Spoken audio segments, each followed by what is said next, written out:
Hola, bienvenidos a nuestra quinta emisión del Mundo de Sofía. Hoy vamos a terminar de ver el mundo helenístico y vamos a entrar a ver unos temas bien interesantes que suceden en paralelo con el desarrollo de la historia, de los inicios de la historia del pensamiento universal, que es el mundo, vamos a entender sobre las lenguas indoeuropeas y también vamos a entender sobre las lenguas semíticas y por lo tanto Israel, que de forma paralela tiene una historia que va a converger con el mundo helenístico y es una parte fundamental de esta historia. Vamos a continuar con Jesús, terminar con Pablo y eso va a ser nuestra emisión de hoy. Así que bienvenidos. Daniela, ¿cómo estás? Hola Lau, bienvenidos a todos y acá fascinada de este mundo de Sofía. Excelente, excelente. Pues Sofía sigue avanzando, ¿verdad? En- le parece que ella por su parte pues sigue recibiendo cartas, la recibe esta carta en el seto, se pone a leer durante horas, pero también vuelve a la cabaña del mayor, donde se termina por extraer el espejo y llevárselo y llevárselo, el espejo que le guiñó con los dos ojos. ¿Cómo te Así es. parece esa situación? Y a mí me encantó y me mantuvo atrapada varias páginas en este relato cuando con Yorum deciden irse de campamento, a acampar. Ajá, Entonces, ajá. bueno, buscan su carpa, me imagino, no estaba en detalle en el libro, pero bueno, se van con su merienda y mientras se estaba haciendo la tardecita, Sofía le dice a Yorum, ¿quieres que recorramos? Me han comentado que por detrás de este camino, de este recorrido, hay una cabaña del mayor. ¿Has oído? Y Yorum dice, no. Claro, Sofía sigue manifestando en secreto toda esta relación del curso de filosofía. Pero bueno, Jorun decide acompañarla, entonces se emprende en el viaje. Cuando llegan a que tienen que cruzar el lago, dice, tenemos que mojarnos, ¿cómo vamos a hacer? Y dice, Sofía, podemos ir por el lado de las cañas, pero vamos a subirnos a esta barca.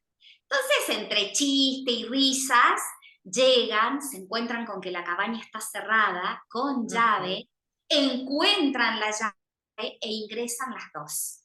Claro, Sofía haciendo de cuenta que nunca había estado ahí. Jorun con una especie de curiosidad, de incertidumbre y hasta de miedo.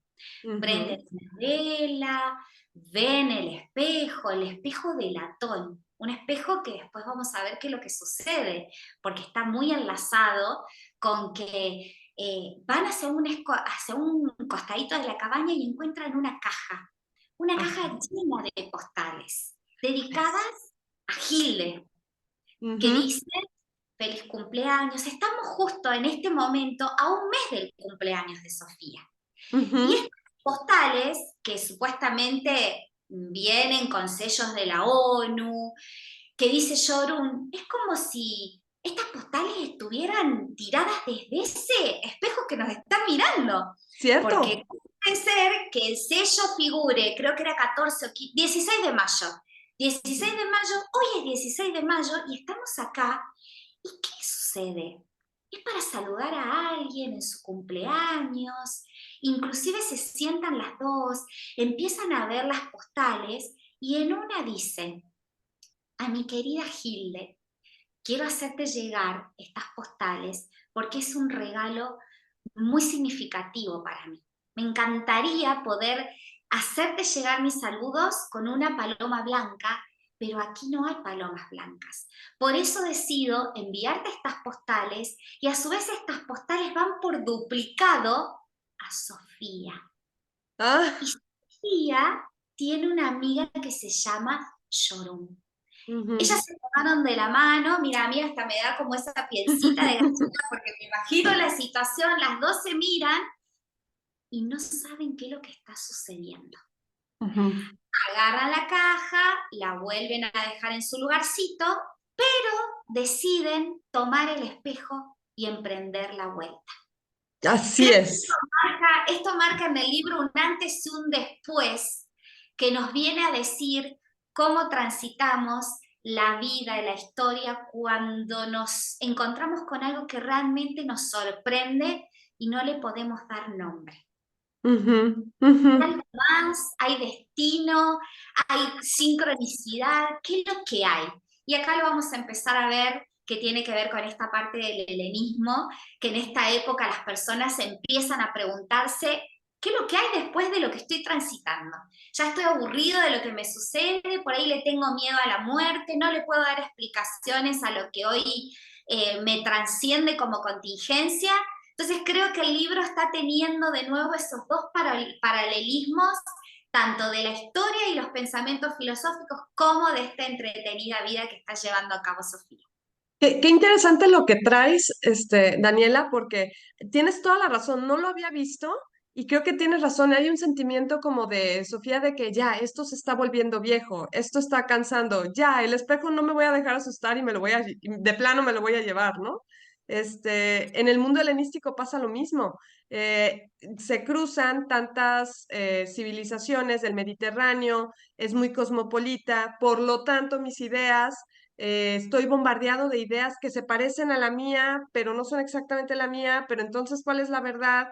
Y todos se empiezan a cansar, ¿no? Estaban como que en una etapa donde se estaban preparando para buscar ideas nuevas, justificaciones nuevas, una verdad nueva, y se empezaron a preocupar mucho por el tema de la salvación, ¿no?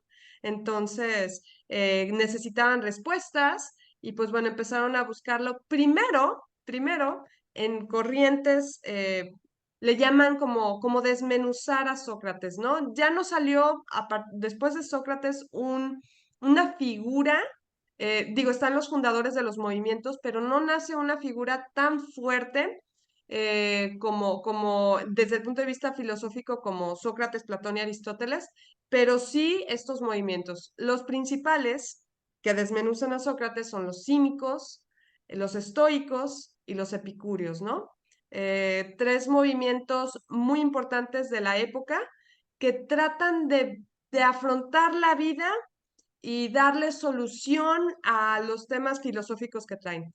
Esos son por una parte. Por otro lado, tenemos al neoplatonismo, que es un movimiento, es como una evolución del mundo de las ideas de Platón, y este sí tiene un filósofo que lo liderea.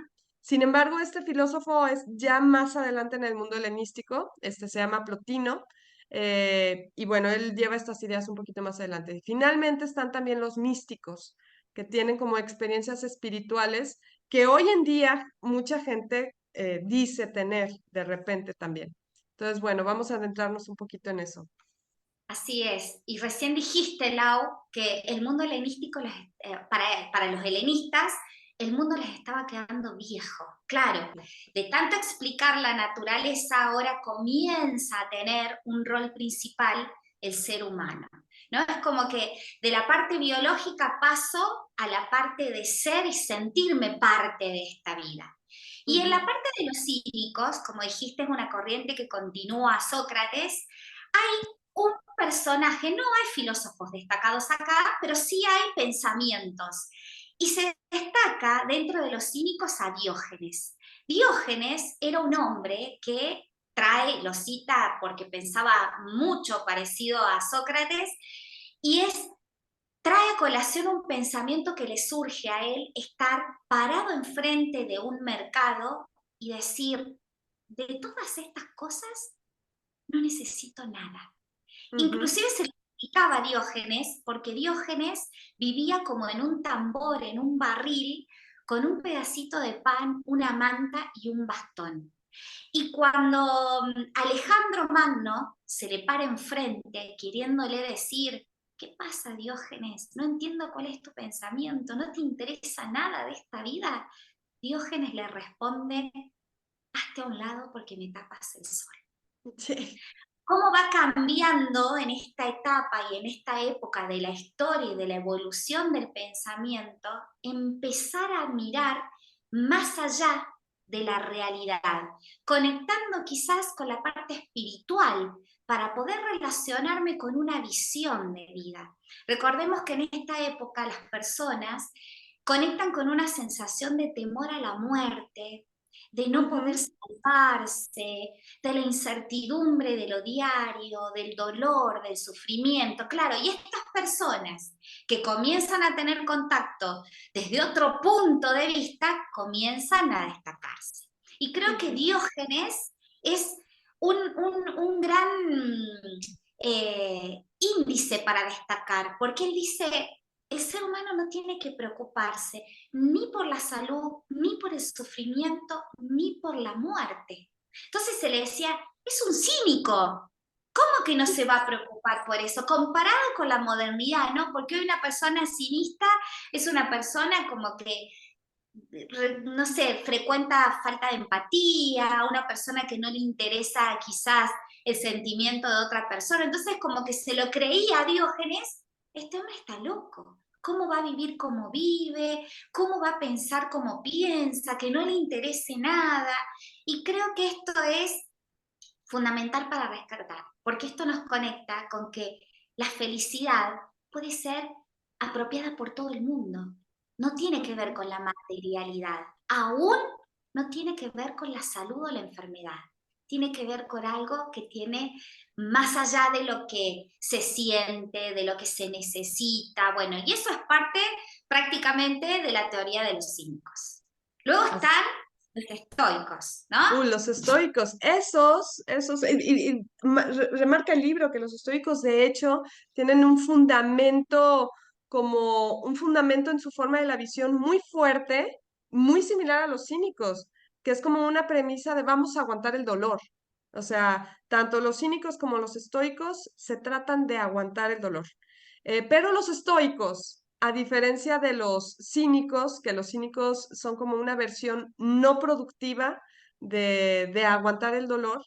Los estoicos, por el contrario, es aguantar el dolor, cómo soy útil, cómo sigo en servicio, cómo puedo mantener, o sea, no tener sentimientos muy elevados, pero tampoco sentimientos bajos, porque las cosas siempre pasan, ¿no?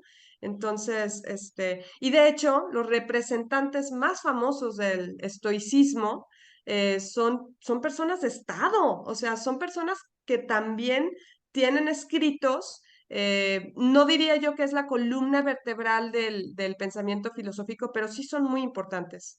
Creo que el representante más importante es el emperador romano Marco Aurelio, que escribió un libro que se llama Meditaciones, y literal, o sea, este libro sí, pues no lo escribió para el mundo, era su diario personal, donde enfrentaba las cuestiones que le estaban pasando todos los días y cómo lo resolvía, ¿no? Entonces, Marco Aurelio es uno, pero no era le dicen el emperador filósofo, pero no era un filósofo así como que completamente entregado. Él tuvo que estar al mando, resolviendo asuntos días al día de emperador. Y hay otros, está Séneca también, que es una figura muy importante. Y Séneca, pues también es una persona con una vida difícil, pero pues que también sale adelante, entre otros. Y ahí también está Zenón. Y Ah, es Zenón es como, el fundador. Ujú. claro, es el plus de lo que ya los cínicos venían gestionando, porque dice, Ujú. el estar bien es un derecho universal, que solamente lo van a adquirir aquellas personas que se vean unidas al logos, unidas al cosmos, como que el ser humano es un micromundo que tiene presencia en el macro, pero si no se ve unida desde esa empatía, desde esa universalidad con los otros, desaparece y comienza el sufrimiento, comienza el dolor. Dice, el ser humano es para el ser humano algo sagrado, que no tiene nada que ver con lo que tiene o deja de tener cuando se tiene a sí mismo. Eso prácticamente es, estamos hablando alrededor del 300 antes de Sí. Cristo. Imagínate cómo pensaban en esa época. Y también algo que me llamó la atención de los estoicos es que para ellos es fundamental que el ser humano se reconcilie con su destino, porque su destino trae aprendizaje, ¿no? El para qué. Y me lleva a la invitación a lo que Sofía en su momento, cuando decidió trascender desde ese curso de filosofía, porque Sofía todo el tiempo tiene la gran posibilidad de descartar y abandonar este curso que viene de la mano de Alberto Knox. Sin embargo, ella se agarra, se refuerza, porque todas estas invitaciones y estas curiosidades que vienen, recordemos, en nombre de pregunta, en un sobrecito, hacen que Sofía las pueda implementar en su vida, en su cotidianeidad. En el capítulo anterior, no sé si nos faltó mencionar de que Sofía tenía que preparar un examen para la prueba de Sí, religión. Y sí. Sofía, al no poder preparar, porque está con sus otras cosas, está como desactivada de los pilotos automáticos de la vida para poder ver que hay, junto con esta vida, una vida paralela que puede llevarse desde la profundidad, que creo que tiene que ver con el mensaje de los estoicos. Y ella en su respuesta al examen de religión contesta desde la filosofía, desde una apertura, maduración y profundidad que tiene que ver con un pensamiento que creo que es la invitación a un nivel de conciencia un poquito más elevado, ¿no? De vernos unidos al otro, de vernos unidos al universo, de vernos parte creadora y co-creadora de cada instante que llevamos a cabo de la vida. Creo que es importante reconocer esto, ¿no? El hombre es parte activa. Y acá también, que tiene que ver con esta parte helenista, que estamos antes de la Edad Media, estamos como transitando ese proceso y camino donde de la naturaleza comienza a surgir el hombre, para que del hombre después pasemos a la Edad Media, donde empezamos a tomar contacto con la religión. Es importante que sepamos cómo se va gestando también el caminito. Exacto, exacto. Sí, esta parte es muy importante. Estos movimientos nacen cuando todavía digo, porque en forma paralela están desarrollándose Jerusalén y los judíos, y ellos tienen otra historia completamente independiente hasta este punto. Sin embargo, bueno, Marco Aurelio ya fue después de Cristo. Sin embargo, hay una etapa donde está gestionándose el mundo helénico, todavía sin contacto con Pablo, que vamos a ver en breve. No tiene contacto con Pablo, surgen estos movimientos estoicos, epicúreos, perdón, cínicos, todos esos nacen, el neoplatonismo no, porque también es después de Cristo. Y es muy importante porque eso es lo que se está manejando en el tiempo. ¿Por quién me voy? ¿Por quién me voy? Los cínicos, los estoicos, los epicúreos. Eh, para no dejarlo, nada más por un rigor, y para hablar un poco sobre los epicúreos, este también es uno de los movimientos que estaba más abocado al placer, ¿no? Mientras los cínicos y los estoicos se enfocaban en aguantar el dolor, los epicúreos trabajaban en evitar el dolor, vivir felices. ¿Cómo vivir? Los filósofos del jardín, ¿no? Que se abocaron mucho a los placeres más inmediatos y que no tendríamos que preocuparnos de la muerte, porque cuando la muerte llegara, pues ya estaríamos muertos como para sufrir el dolor, ¿no? Entonces, sí, así son. Parecen cínicos, pero son Exacto. epicúreos. Acá se destaca Arístipo, que dice cómo se Sí. consigue el máximo placer, y el máximo placer se consigue dejando desactivada la recompensa inmediata. Ujú. Y en este momento, en el libro, se la invita a Sofía a que tome en cuenta un ejercicio. ¿Qué sucedería, Sofía, si agarras todos tus ahorros y vas y te compras todos los chocolates que hay en la tienda y te los comes de un solo bocado hasta que no te quede ni uno en la mano? Claro, obviamente, de hecho está, no hagamos el ejercicio, pero para conectar, ¿cuántas veces? Porque para los epicúreos era también hacerse cargo de la realidad para emprender un destino. Ya el destino acá no es lo que dice, ¿cómo es el Delfos? Ah, No me sí, sale, el el oráculo del oráculo de Delfos, ¿no? Delfos, ya no es el destino está en manos de dioses o del oráculo de Delfos, sino que el destino está en nuestras propias manos y es hacernos cargo. Que el placer, claro, el placer es algo que nos trae endorfinas, dopamina, que nos estimula, pero muchas veces eso nos quita del lugar. Eso querían hacernos ver los epicúreos, que la vida puede ser vivida desde un lugar donde realmente podamos tener poder personal. Sí, Algo que vos dijiste recién, para los cínicos y los estoicos había que liberarse de todo flujo material, porque lo material nos sacaba de la conciencia. Para los epicúreos entra en juego eso, la sí. conciencia. La conciencia es un músculo, pero que si no lo trabajamos, en algún punto se atrofia. Y poder generar mayor placer a largo plazo, quizás es empezar a tener en cuenta el destino, el mañana.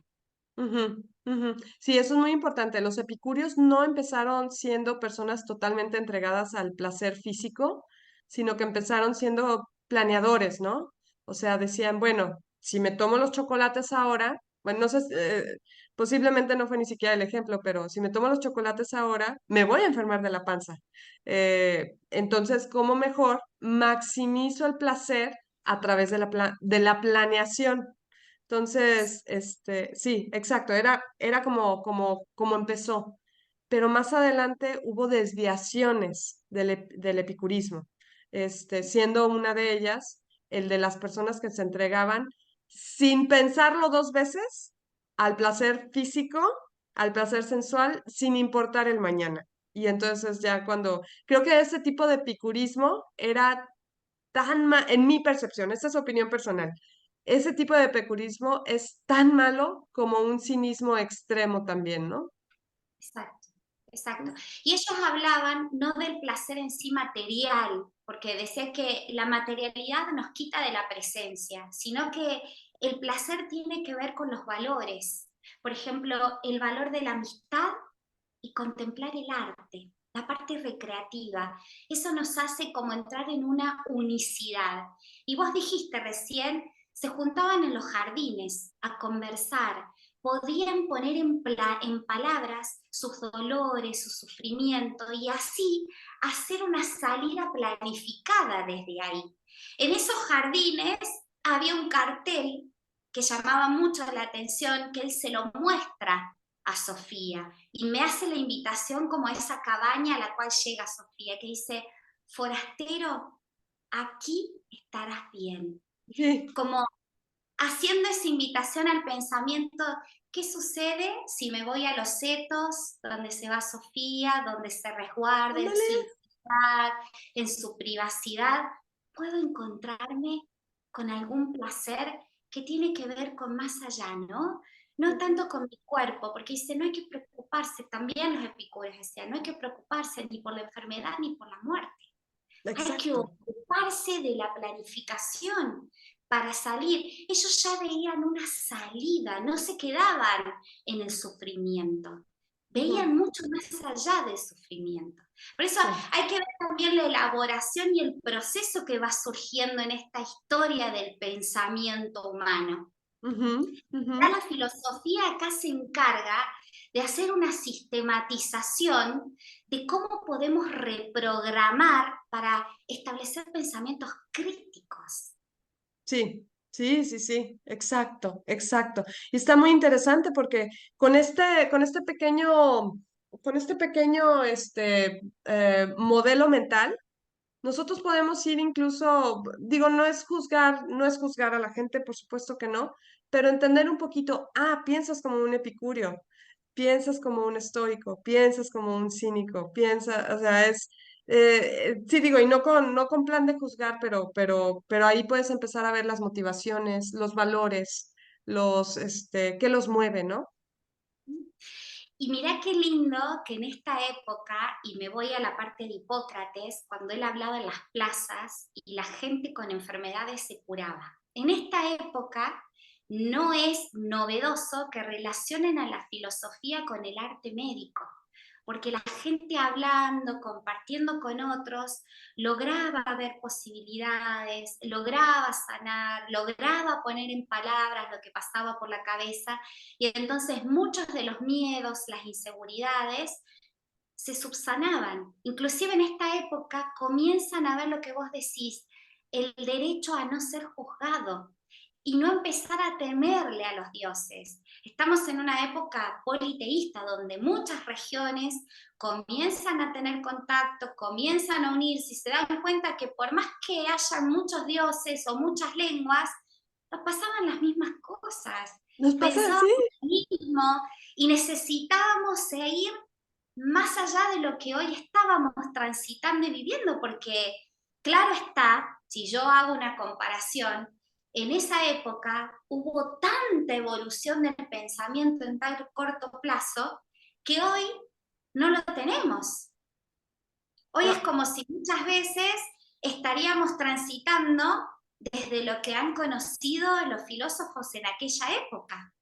Hoy no nos damos el permiso de decir, el mundo nos quedó viejo, el mundo nos quedó chico. Muchas veces no nos damos la posibilidad. Entonces creo que es volver a eso que vos decías, volver a traer a los epicúreos, volver a traer a los cínicos para decir, ¿desde dónde puedo hoy, si el mundo me está quedando pequeño, me está quedando chico, hacer la invitación para salir a explorar un nuevo pensamiento crítico? claro, claro. Y digo, si nosotros en siglo XXI estamos leyendo a Sócrates, a Platón, a Aristóteles, los primeritos, es muy fácil que caigamos, creo yo, porque es el pensamiento, la evolución inmediata del pensamiento en esa época, que no se me hace rara que como seres humanos volvamos a caer en eso. Si acabas de estar aprendiendo de Sócrates, Platón y eso, que digas tú, ah, pues Sócrates piensa que, o sea, Sócrates es medio cínico y que tú caigas en el cinismo. O Sócrates, es pobre y de todos modos es feliz y aguanta, ah, pues tiene estos dotes de epicurio, ¿no? Entonces, es fácil que caigamos en eso. Ujú. Sí. Bueno, y acá algo que también cabe destacar de los epicúreos, que ellos decían, también vuelven a rescatar el tema de la presencia. Viven la presencia y viven el Sí. secreto. Que eso también lo llevo a la invitación desde este desarrollo de la novela de Sofía, de esta niña adolescente que vive pronto su cumpleaños de 15, que quizás cuántas niñas adolescentes a un mes de cumplir sus años están pensando en una fiesta. Sofía está encerrada en su mundo de presencia, en su mundo de secreto, y creo que también hay que observarlo desde ahí. ¿Qué sucede cuando mantenemos como en esa cofradía? Porque secreto no es escondernos de los otros, sino mantener en la cofradía, en el cuidado, en regar, ¿no? En sembrar para cosechar. Creo que se marca nuevamente esa analogía de lo que está transitando Sofía con toda la historia de los pensamientos filosóficos, a mi entender, a mi observar desde esta lectura crítica que estamos haciendo del mundo de Sofía. Sí, sí, me encanta. Es cierto, ella como que está en su mundo y no está como que constantemente pensando en su cumpleaños, que para su mamá parece ser muy importante. Ella está más bien en esto. Entonces, sí, ella vive en el presente, en lo que le está pasando. Y digo, es muy emocionante. O sea, tiene estos tintes de sobrenatural con las postales que le llegan a Gilde a través de ella, el espejo que le guiñe, algunas cositas que empezamos a ver que son bizarras, ¿no? Aparece el calcetín, aparece una bufanda. ¿Qué está pasando? Bueno, Ujú. ella se está preguntando, y vuelvo, está en proceso helenístico. ¿Qué Así está pasando? es, No le encuentro explicación. Y trae total. el cinismo, no necesito nada de esto, trae el estoicismo, la presencia, el placer, no quiero la fiesta de cumpleaños, no lo sé, pretendo otras cosas. ¿Cómo vamos absorbiendo, ¿no? Y podemos poner en práctica también esto que acabamos de leer del mundo de Sofía hoy en la actualidad para mayor funcionalidad. Así es, así es. Bueno, pues voy a agregar de una vez el neoplatonismo. Creo que no hay mucho que decir, es un modelo complejo, complejo. Habla también del mundo de las ideas, por eso es neoplatonismo, pero lo empieza a sofisticar, le empieza a dar una especie o sea, no es que mundo de las ideas y mundo de la realidad, no, es más bien como que está la idea, el todo, el uno, donde todo sucede, que es luz, ni siquiera puedes decir que es Dios, nosotros, el universo, no, está todo mezclado, es todo revuelto, pero es luz, es el todo, es el uno. A medida que vamos saliendo del uno y esa luz empieza a perder su luminosidad, estos diferentes grados de luminosidad empieza a tener, por una parte, el mundo de las ideas, en primer lugar, el mundo de las almas, el mundo de la perfección, y a medida que te vas alejando y ya te estás adentrando más en la materia negra y en la oscuridad, o más bien no la oscuridad, sino la ausencia de luz, cuando te vas adentrando es el mundo de la materia, que no es nada, que no es nada, el mundo de la materia y están los animales, nosotros, el mundo físico, ¿no? Y más allá, cuando a punto está de desaparecer la luz, las piedras, las cosas no vivas, etcétera. Entonces, sigue siendo el mundo de las ideas, pero en una versión más sofisticada, más elaborada, sí, pues sí, más compleja, ¿no? Y es difícil de entender. Pero, ¿mande? No, te decía, es difícil de entender, es difícil de entender. Habría que leerlo como, por lo menos a mi comprensión, 2 o 3 veces y volver puntual y darse el tiempo y el gusto, como le dijo Alberto Knox a Sofía en su momento. Tranquila, si no lo comprendes en la primera, vuélvelo a leer, vuélvelo a procesar. La filosofía tiene este truco, es Sí, mágica, pero tiene este truco que muchas veces ante una lectura rápida o ante... es es abstracto e abstracto. implica que pongamos en movimiento la conciencia Sí, y es trabajoso. Hay que trabajar, en filosofía hay que trabajar, no solamente... exacto. Recientemente estaba viendo un video que explicaba la República de Platón, y decían, lee 3 o 4 veces la República de Platón para estar listo para hacer tu primera lectura. Exacto, Sí. exacto, exacto. Ujú. Y acá, Lau, alguien que se destaca es Plotino en el neoplatonismo. Totalmente. Ese es su principal, pues líder, ¿no? Ujú. Con una ciudad que en esa época era una de las ciudades más importantes de la región, que es en Alejandría. Ahí es donde prácticamente confluyen los grandes movimientos más importantes de la filosofía griega y místicos, la parte Sí, mística. Cuando eso se une, ¿qué sucede? Empiezan a surgir teorías que tienen que ver pura y exclusivamente con la religión. Acá empieza la filosofía a competir con la religión, porque claro, la religión tiene bases sentadas, a los dioses hay que temerles, quien haga el mal recibirá el mal, y la gente empieza a decir, no, los dioses, sí, claro está, existen, pero hay un Dios supremo que no quiere que nosotros no nos arrepintamos o nos perdone los pecados. Claro está, Dios está y somos parte de ser el Dios. Y en esta parte del libro, Alberto Knox le trae a Sofía la hoguera. Existe la luz y existe la oscuridad. Dios es la hoguera, es la ujú, luz. La oscuridad por sí sola no existe.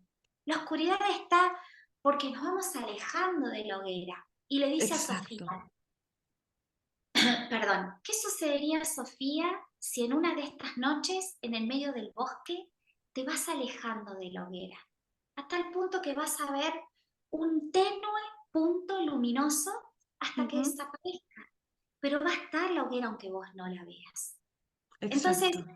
Para el neoplatonismo, que tiene que ver como Platón, donde las ideas son trascendentales, pero las ideas no están en la cabeza y no dejan de operar en la vida. Ya no estamos en las cavernas donde desde afuera nos muestran las imágenes. Estamos en la entrada de la caverna, donde nosotros podemos empezar a crear nuestras propias ideas, y nuestras propias ideas son las que nos van a llevar a generar la vida. Hay dos polos opuestos acá. Por un lado Dios y por otro lado nosotros. No estamos en contradicción. Podemos constantemente estar unidos. Y eso es la luz o la oscuridad. Es un camino de ida y vuelta, Exacto, ¿no? exacto. Y en el neoplatonismo esa transición en el nous es constante, o sea, estamos en todos los planos al mismo tiempo. Exacto. Entonces, ujú, Y que tenemos que estar dispuestos a verlo. Tenemos que permitirnos verlo. Porque le dice el filósofo a Sofía, en cada una de las cosas que hay en la naturaleza verás algo de lo divino. Somos parte del todo.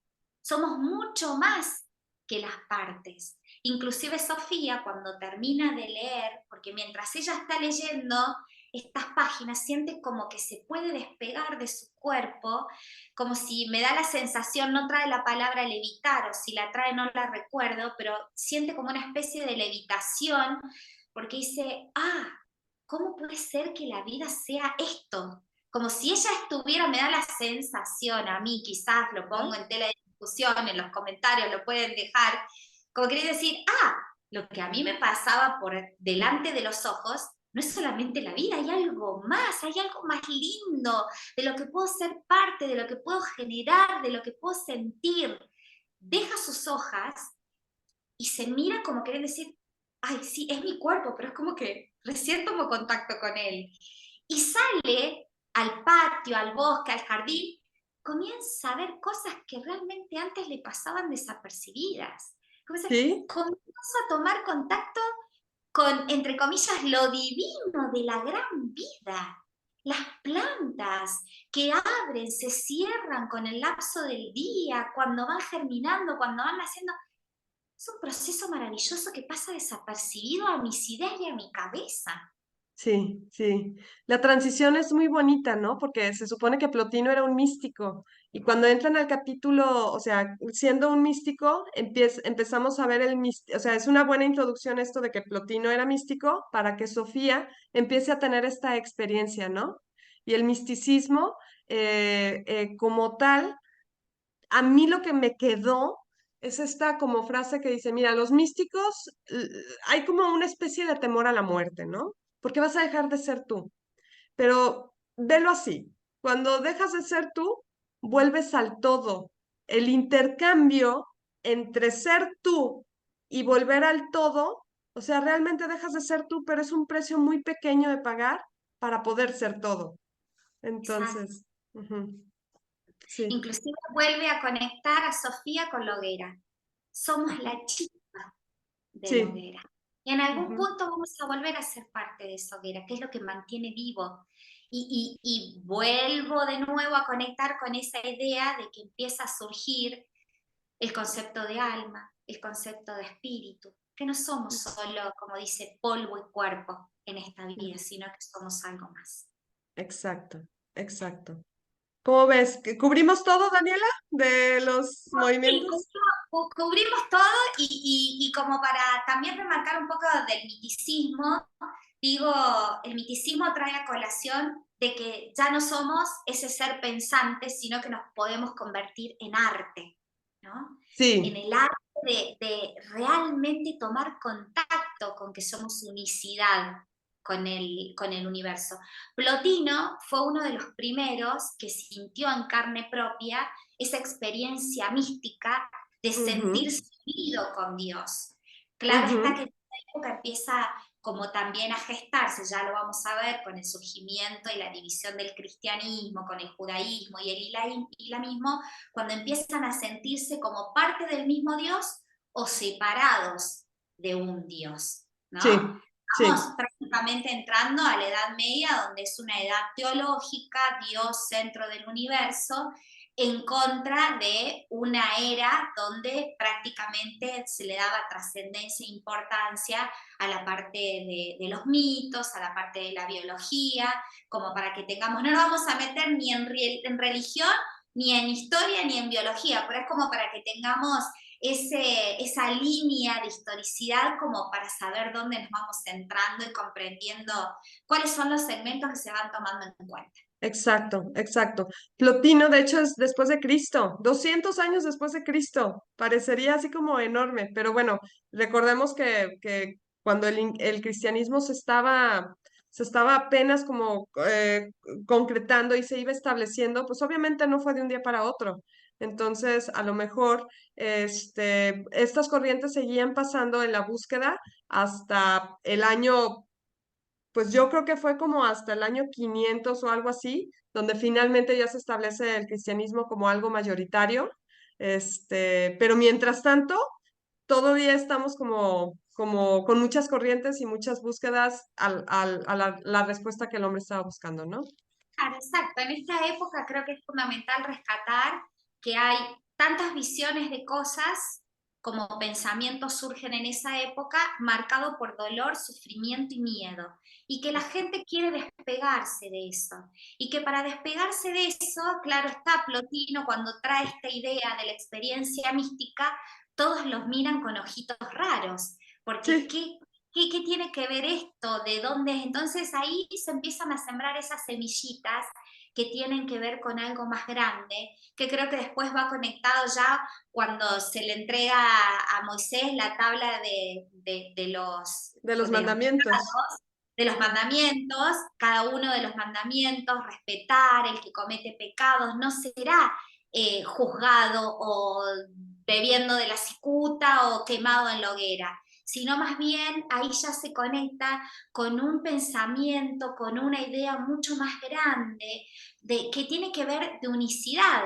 Lo que hago no es porque realmente quiero yo cometer un pecado, sino que estoy poniendo en consideración al que tengo al lado, ¿no? La Sí, empatía, la generosidad, la bondad. Creo que ahí empieza también a surgir los valores, que está directamente concatenado con la parte religiosa. Cada religión, si bien tiene sus visiones, porque hablamos de muchos dioses, sin embargo creo que cuando hablamos de dioses, hablamos todos el mismo idioma de un solo Dios, tienen en cuenta las mismas visiones. sí, El qué va a pasar después de la muerte, qué sucede cuando hacemos lo que hacemos, cómo vivir, cómo atravesar la felicidad. sí, sí, sí, sí, tienen las mismas preocupaciones fundamentales, ¿no? Exacto, exacto. Ujú. Sí, sí, sí, sí. Dicen por ahí que cristianismo es estoicismo más esperanza. Ujú. Así. Podría podría ser, ¿no? Para que vean qué influenciado está el cristianismo como se vive ahora en Latinoamérica. Seguramente es un poquito diferente en México que en Argentina, pero está influido por el pensamiento griego, ¿no? Así es, Sí. así es. Muy Bueno, no bien, sé qué nos falta, a ver, voy a chequear nos acá. falta mucho. ¿Qué van? ¿Quieres A que lo ver. hagamos en otra emisión, Daniela? Sí, yo creo que también acá es fundamental fundamental rescatar, me estoy de letrabar hoy, que en esta época también surge el concepto de ateo. Ya Mm, ateo no es aquel que no piensa en un dios o no piensa en religión, sino que tiene sus propios conceptos, porque claro está que ahora se empieza a creer. Antes no se creía. En un poquito más atrás de los epicúreos, el cinismo y los estoicos, es como que todo venía desde arriba y había que subordinarse. Acá ya empezamos a tomar conciencia con esta idea del neoplatonicismo de creer, de tener ujú, convicción de lo que llevamos por dentro.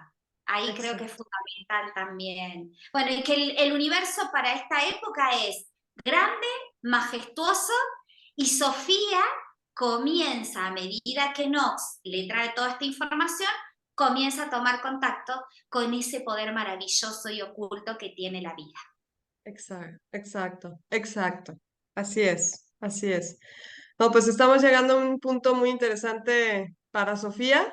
donde han puesto todo el escenario para entender cómo está el mundo antes de entrar a la intervención inesperada del mundo semita, ¿no? Exacto, exacto. Y creo que también, ahora se me viene, que Sofía empieza desde ese dualismo que existía hasta antes del neoplaticismo, de que por un lado lo que pasa por mi cabeza, por otra cosa es lo que pasa por la realidad. Sofía empieza a ver en la filosofía una herramienta para poder vincular Ujú. esta dualidad y estos dos mundos que tiene que ver con un pensamiento propio de esta época en la que nos vamos adentrando. Así es, así es. Muy bien. ¿Cómo seguimos, Daniela? ¿Le cortamos aquí y tomamos en un capítulo sexto lo que íbamos a cubrir hoy? Si querés, porque viene una parte re linda también de Sí, la vida misma de Sofía, que tiene que ver con las postales, que a mí también me sigue como intrigando mucho qué es lo que sucede ahí, qué relación estrecha hay entre Sofía y cómo es el destinatario de las postales, eh, ¿remitente? O, el destinatario. ajá. El destinatario, o sea, ¿cómo? No te entendí. La niña, la chica que cumple 15 años, me sale con Hilde, Hilde, Hilde, ajá. Hilde, con Hilde. Muy bien. Bueno, perfecto. Voy a cortar la transmisión por ahora